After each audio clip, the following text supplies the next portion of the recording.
নমস্কার, আমি অ্যাস্ট্রোলজার বৈশালী সরকার। আজকে একটি বিশেষ হাউসের সম্পর্কে আলোচনা করব। সেই হাউসটা হচ্ছে আমাদের অষ্টম ভাব। আর এই অষ্টম ভাব শুনলেই আপনারা কিন্তু ভয় পেয়ে যান, কিন্তু বন্ধুরা ভয় কোনোভাবেই আপনারা পাবেন না। প্রতিটা জিনিসকে আমাদের জানতে হবে। রাশিচক্র যেমন 12টা ভাবে বিভক্ত, লগ্ন ভাব, দ্বিতীয় ভাব, তৃতীয় ভাব, চতুর্থ ভাব, পঞ্চম ভাব, ষষ্ঠ ভাব, সপ্তম ভাব, অষ্টম ভাব, নবম, দশম, একাদশ, দ্বাদশ ভাব। আর এই দ্বাদশ ভাবের মধ্যে অষ্টম ভাব হচ্ছে আমাদের একটা গুচ্ছ স্থান, অর্থাৎ ন্যাচারাল জোডিয়াকের বৃশ্চিক রাশির ঘরটাকে আমরা অষ্টম ভাব হিসাবে দেখে থাকি। এটা জলরাশির ঘর এবং আমরা জানি আমাদের অর্গানের সেক্সুয়াল যে পার্ট অন্তর্নিহিত, অর্থাৎ ভেতরকার থেকে যে নতুনকে সৃষ্টি করার যে রুট, সেই রুট কিন্তু থাকে হচ্ছে অষ্টম ভাবের ভেতরে।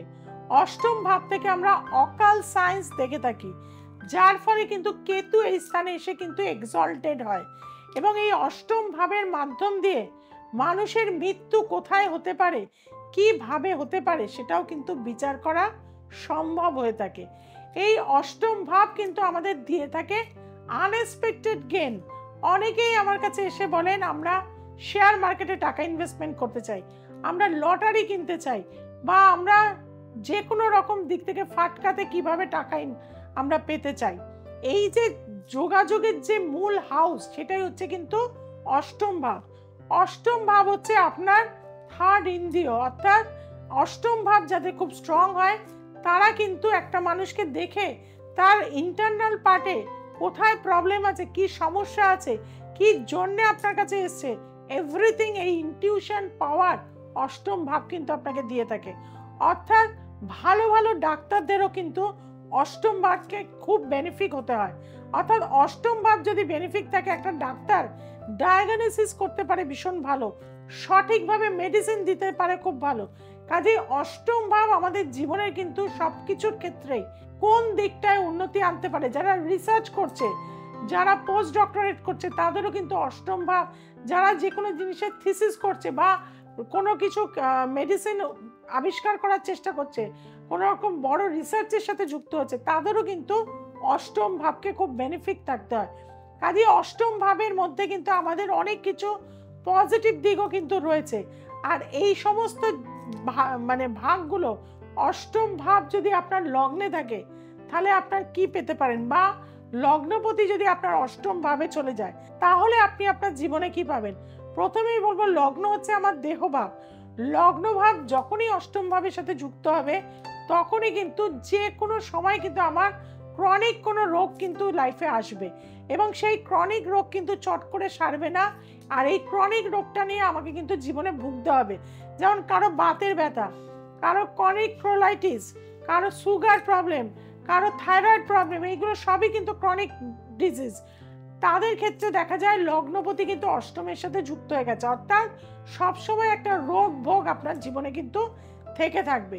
দ্বিতীয় পতি যদি আপনার অষ্টমে চলে যায়, আমি একটু আগেই বললাম আনএক্সপেক্টেড গেন দিয়ে থাকে হচ্ছে আমার কিন্তু অষ্টম ভাব। দ্বিতীয় পতি যদি আপনার অষ্টম ভাবে চলে যায় তাহলে লিকুইড মানি আনএক্সপেক্টেড ভাবে আপনি আপনার জীবনে কিন্তু পেতে পারবেন। অর্থাৎ আপনি শেয়ার মার্কেট বলুন, বা কোনো পৈতৃক সূত্রে বলুন, কোনো অলংকার বলুন, কোনো গয়না বলুন, বা কোনো দলিল বলুন, আনএক্সপেক্টেড ভাবে কিন্তু আপনি পেয়ে যাবেন। বা এলআইসির কোনো পলিসি সূত্রে বলুন, কেউ মারা গেল আপনার, আপনি তার পলিসি সূত্রে প্রচুর অর্থ লাভ করবেন। যাদের কিন্তু দ্বিতীয় লর্ড কিন্তু অষ্টমের সাথে যুক্ত হয়ে রয়েছে, যাদের তৃতীয় লর্ড অষ্টমে যুক্ত হয়ে রয়েছে, তারা কিন্তু দেখা যায় ব্যবসা ক্ষেত্রে কিন্তু ভীষণ গেন করে। হঠাৎ করে তারা নেটওয়ার্কিং কোনো বিজনেস বা কোনো রকম দূর থেকে কোনো রকম বিজনেস তাদের লাইফে কিন্তু একটা গেন এনে দেয়। ছোট ভাই বোনদের তারা জীবনে কিন্তু আনএক্সপেক্টেড গেন কিন্তু পেয়ে থাকে। চতুর্থ ভাব যদি অষ্টম ভাবের সাথে যুক্ত হয়, মায়ের সাথে সম্পর্কের জায়গাটা ডিস্টার্ব হয়, গৃহ শান্তির জায়গাটা ডিস্টার্ব হয়, পড়াশুনোর অনেকের ক্ষেত্রে দেখা যায় যে হঠাৎ করে বন্ধ হয়ে যায়, পরবর্তী সময় আবারও কিন্তু শুরু হতে পারে। অর্থাৎ চতুর্থপতি যদি অষ্টমে যায়, মায়ের শরীর স্বাস্থ্য, অনেকের ছোটবেলায় মা মারা যায় বা মায়ের হেলথের কারণে বা ডিভোর্সের কারণে মা তার থেকে কিন্তু বিচ্ছিন্ন হয়ে যায়। এটা কিন্তু চতুর্থপতি যদি কারো অষ্টমে থাকে, এই ধরনের সমস্যাগুলো আমরা কিন্তু পেয়ে যাই। যদি পঞ্চমপতি যদি অষ্টমের সাথে যুক্ত হয়, পঞ্চম হচ্ছে পূর্বজন্ম, পঞ্চম হচ্ছে পূজা অর্চনা, পঞ্চম হচ্ছে আধ্যাত্মিকতা, স্পিরিচুয়ালিটি। কাজে পঞ্চমপতি যখনই কিন্তু অষ্টম ভাবের সাথে যুক্ত হয়ে যাবে, তার মধ্যে যে কোনো রকম স্পিরিচুয়ালিটি, ক্রিয়েটিভিটি, আধ্যাত্মিকতা, তন্ত্র সাধনা, অ্যাস্ট্রোলজি, এইগুলোর প্রতি কিন্তু একটা আকর্ষণ ভীষণভাবে থাকবে। তার এটা একটা ভালোবাসার জগৎ কিন্তু হয়ে থাকবে। সেই দিক থেকেই কিন্তু তার জীবনে কিন্তু সফলতা চলে আসবে। ষষ্ঠপতি যদি অষ্টমে থাকে, এটা কিন্তু ভালো না। বারবার কর্মে বাধা চলে আসবে, নানান রকম দিক থেকে কিন্তু একটা বাধা বিপত্তি যোগ কিন্তু পাওয়া যায়। শরীর স্বাস্থ্য নিয়ে বারবার হসপিটাল ঘরও কিন্তু তাকে হতে হয়, ডাক্তারকে বারবার কিন্তু চেঞ্জ করে দেখাতে হয়, কোনো না কোনো রোগ শোক কিন্তু তার জীবনে লেগেই থাকে যদি ষষ্ঠপতি অষ্টম ভাবের সাথে যুক্ত হয়ে থাকে। যদি সপ্তমপতি অষ্টমে থাকে, দাম্পত্য জায়গাটা খুব একটা ভালো হয় না। দাম্পত্য জীবনের ক্ষেত্রে কিন্তু কিছু সংঘর্ষ, কিছু অসুবিধা, নানান দিক থেকে প্রবলেম আমরা প্রবলভাবে পেয়ে থাকি। এবং সপ্তমপতি যদি অষ্টমে থাকে, তাহলে দেখা যায় শ্বশুর বাড়ির জায়গাটা কিন্তু খুব একটা সাউন্ড হয় না। অর্থাৎ আপনি হয়তো ভালো ফ্যামিলিতে বিলং করবেন, কিন্তু শ্বশুর বাড়ির জায়গাটা সেভাবে আপনার উপযুক্ত হয়ে থাকে না। অষ্টমপতি যদি অষ্টমে থাকে, সেটা কিন্তু ভালো। অষ্টম হচ্ছে আমার মৃত্যুপতি, মৃত্যুপতিও যদি মৃত্যুর সাথে যুক্ত হয়ে যায়, তার মানে বিনাশ করে দেয়। আপনার আয়ুস্থান কিন্তু যথেষ্ট লংজিভিটি থাকে এবং রিসার্চ, ডাক্তারি স্বাস্থ্য, বিভিন্ন দিক থেকে কিন্তু আপনার জীবনে সাকসেস লেভেলটা কিন্তু অনেক বেশি বাড়িয়ে দিয়ে থাকবে। ভালো ডাক্তার, ভালো তান্ত্রিক এবং থার্ড ফোর্সের সাথে কানেকশন আপনার অবশ্যই কিন্তু এনে দেয়। নবমপতি যদি অষ্টমের সাথে থাকে, পিতার থেকে কিন্তু বিচ্ছেদ হতে হয়, হঠাৎ করে জীবনে পিতার থেকে শোক পেতে হয়, বা পিতামাতার ডিভোর্সের কারণে পিতার থেকে তারা কিন্তু সাথে সম্পর্ক থাকে না। কাজে এটা খুব একটা ভালো হয় না। তবে নবমপতি যদি অষ্টমে থাকে, অকাল সায়েন্সের প্রতি, রিসার্চের প্রতি বা আনএক্সপেক্টেড গেনও কিন্তু তার জীবনে, হয়তো বাবা মারা গেল কিন্তু এলআইসি বা প্রভিডেন্ট ফান্ড বা যা কিছুর নমিনি হয়তো আপনাকে করে গেল, সেই সমস্ত টাকা পয়সা আপনি কিন্তু পেয়ে যেতে পারেন। দশমপতি যদি অষ্টমে থাকে, দশমের একাদশ ঘর হচ্ছে অষ্টম ভাব। দশমপতি অষ্টমে থাকলে আমি দেখেছি 32 বছর অবধি আপনাকে জীবনে যথেষ্ট স্ট্রাগল দিয়ে থাকে। 32 বছরের পর থেকে আপনার কর্মজগতে একটা স্টেবিলিটি এনে দেয়, নানান দিক থেকে কিন্তু সফলতা এনে দেয়। কর্মস্থানে কিন্তু 32-34-এর পর থেকে কিন্তু আপনার জীবনে, বিশেষত 35-এর পর থেকে নাম যশ প্রতিষ্ঠা পাওয়ার জায়গা কিন্তু প্রবলভাবে রয়েছে। একাদশপতি যদি অষ্টমে থাকে, তাহলে বলবো শেয়ার মার্কেট, লটারি, জুয়া, সাট্টা সমস্ত দিকে আপনি কিন্তু গেইন করতে পারবেন। তবে পুরোপুরি আপনার কানেকশন আছে কিনা সেটা কিন্তু কারোর সাথে অবশ্যই পরামর্শ করবেন, করে কিন্তু ইনভেস্টমেন্ট করবেন, সেখান থেকে কিন্তু আপনি অনেকটাই লাভবান হতে পারবেন। অর্থাৎ একাদশপতি যদি অষ্টমের সাথে যুক্ত থাকে, লাইফের সমস্ত বড় দাদা দিদি সূত্রেও কিন্তু প্রচুর অর্থ সম্পদ এগুলো কিন্তু আমরা পাই। প্রচুর প্রপার্টি, ভূমি, সম্পত্তিও কিন্তু তাদের জীবনে আনএক্সপেক্টেড ভাবে, আপনার কাকা মারা গেল, তার সন্তান নেই, আপনাকে ভূ সম্পত্তি দিয়ে গেল, এই ধরনের জায়গাটা কিন্তু আমরা প্রবলভাবে দেখে থাকি।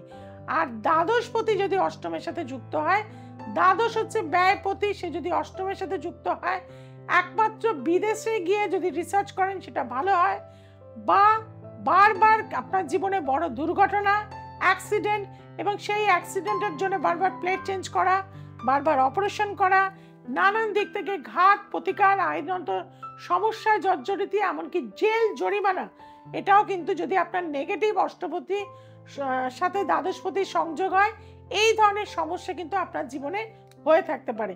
অর্থাৎ বন্ধুরা, আমাদের 12টা হাউসের মধ্যে যেমন পজিটিভ গড় রয়েছে, 12টা হাউসের মধ্যে কিন্তু নেগেটিভ গড় রয়েছে।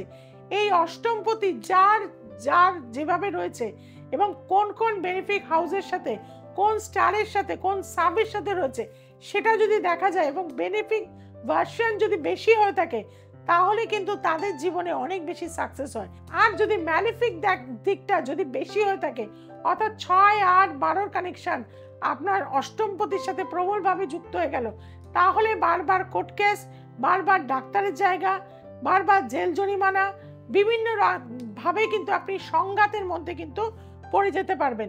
এইভাবেই কিন্তু আপনাদের সাথে আমার পথ চলা। এর পরবর্তী দিনে কিন্তু আমি আর একটা হাউস নিয়ে আলোচনা করব, এবং দ্য এসেন্স অফ অ্যাস্ট্রোলজিকে আপনারা যথেষ্ট ভালোবাসেন এবং আমাকেও তো আপনারা প্রচণ্ড ভালোবাসেন, তার জন্য আমি কৃতজ্ঞ আপনাদের কাছে। এই চ্যানেলটিকে কি করতে হবে, এগিয়ে নিয়ে যেতে হবে। যারা দূরের বন্ধুরা রয়েছেন, অনলাইন কনসালটেন্সি কিন্তু আপনাদের জন্য চলছে, অবশ্যই সেখানে যোগাযোগ করে নেবেন। এবং শিলিগুড়ি, মালদা, কোচবিহার, বহরমপুর, কৃষ্ণনগর, তার সাথে সাথে দুর্গাপুর, আসানসোল, গৌহাটিতে আমি যাচ্ছি। এছাড়া নিয়মিত আমাকে কলকাতার চেম্বারে কোথায় পাবেন?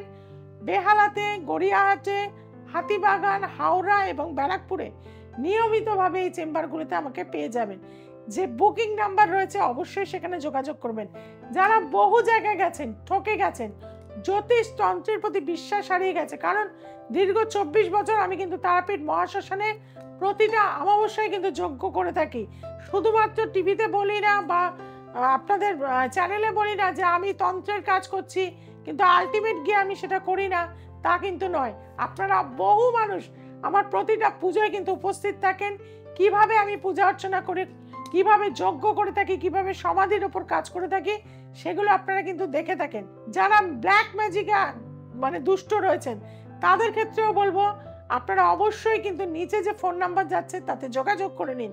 দ্য এসেন্স অফ অ্যাস্ট্রোলজিকে এখনই কিন্তু আপনাদের সাবস্ক্রাইব করতে হবে, যে বেল আইকনটি রয়েছে তাকে প্রেস করতে হবে, আপনার বন্ধু বান্ধব আত্মীয় স্বজনের কাছে ছড়িয়ে দিন। সবাই খুব ভালো থাকুন, সবাইকে খুব ভালো রাখুন। নমস্কার।